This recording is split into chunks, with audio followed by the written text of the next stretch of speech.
রূপপুর পারমাণবিক বিদ্যুৎ কেন্দ্রে আনুষ্ঠানিকভাবে ইউরেনিয়াম জ্বালানি লোডিং কার্যক্রম শুরু হওয়ায় দেশের জ্বালানি খাতে নতুন এক যুগের সূচনা হয়েছে।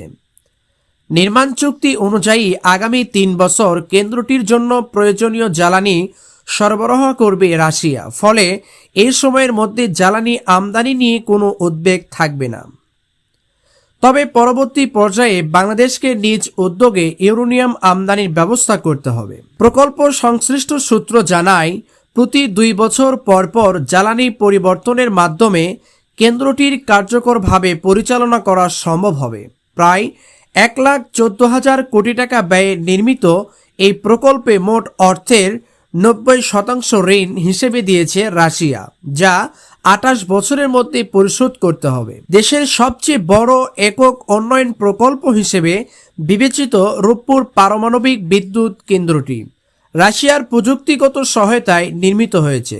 শুরুতে প্রতি ইউনিট বিদ্যুতের উৎপাদন খরচ ৬ টাকা ধরা হলেও বর্তমানে তা প্রায় ১২ টাকায় পৌঁছতে পারে বলে ধারণা করা হচ্ছে।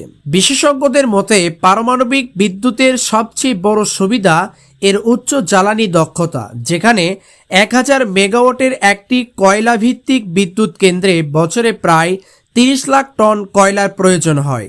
সেখানে সমপরিমাণ বিদ্যুৎ উৎপাদনে পারমাণবিক কেন্দ্রে লাগে মাত্র প্রায় ২৭ টন ইউরেনিয়াম। একইভাবে গ্যাস ভিত্তিক বিদ্যুৎ কেন্দ্রের তুলনায় এ কেন্দ্রে বিপুল পরিমাণ প্রাকৃতিক গ্যাস সাশ্রয় করবে।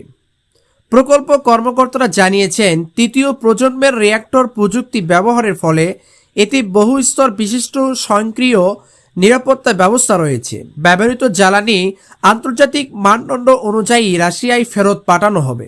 প্রায় ৬০ বছরের আয়ুষ্কাল নির্ধারিত এই বিদ্যুৎ কেন্দ্রটি সঠিক রক্ষণাবেক্ষণের মাধ্যমে আরও দীর্ঘ সময় চালু রাখা সম্ভব বলে আশা করা হচ্ছে। এর ফলে দেশের বিদ্যুৎ খাতে দীর্ঘমেয়াদী স্থিতিশীলতা আসবে। বিশেষজ্ঞদের তথ্য অনুযায়ী মাত্র ৪.৫ গ্রাম ওজনের একটি ইউরেনিয়াম প্লেট প্রায় ৪১৭ লিটার ডিজেলের সমপরিমাণ শক্তি উৎপাদন করতে পারে। ১ কেজি পারমাণবিক জ্বালানি প্রায় ৬০ টন তেল ও ১০০ টন কয়লার সমান শক্তি উৎপাদনে সক্ষম। যদিও পারমাণবিক বিদ্যুৎ কেন্দ্র পরিচালনায় নিরাপত্তা বিষয়টি সর্বাধিক গুরুত্ব পায়। জ্বালানি প্লেট বিশেষ প্রক্রিয়ায় তৈরি করে তেজস্ক্রিয়তা নিয়ন্ত্রণে রাখা হয় এবং জিরকোনিয়াম অ্যালয়ের আবরণ দিয়ে তা সংরক্ষিত করা হয়। উল্লেখ্য, রূপপুরে জ্বালানি লোডিং কার্যক্রম শুরুর মধ্য দিয়ে বাংলাদেশ এখন বিশ্বের ৩৩তম পারমাণবিক শক্তি ব্যবহারকারী দেশে পরিণত হয়েছে, যা দেশের জ্বালানি খাতে একটি গুরুত্বপূর্ণ ও ঐতিহাসিক মাইলফলক।